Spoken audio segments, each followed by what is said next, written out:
Uyindoda enjani esebenza ofisini? Indoda nje esebenza ofisini. Gogo uKhelina lo. Usawubona gogo, sawubona mntu omdala.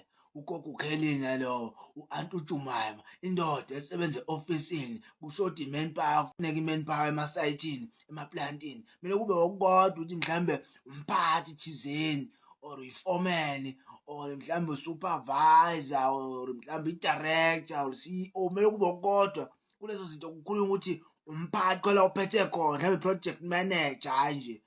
Indoda nje esebenza ofisini kufuneka i-manpower laphana emaplantini. Uhleli wena ofisini ugovozile. Hhayi, ngizoku-imelela later. Hhayi, no, ukhuluma isiNgisi ema-ofisini. Nini nini kuyaba siya-retrench-wa ngoba asazi ukuthi ubekwa yini e-ofisini wena.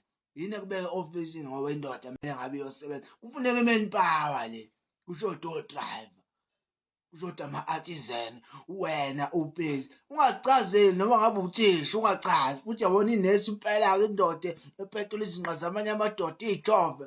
Hhayi ungachazi, ungazichazeli impela-ke wena, ungazichazi. Yabona nje ungachazi impela-ke wena. Hhayi no, ngizoku-imelela late. Ukhuluma ngama-email laphaya wena. Thina sibhizi ziyakala la kwaGobeqolo.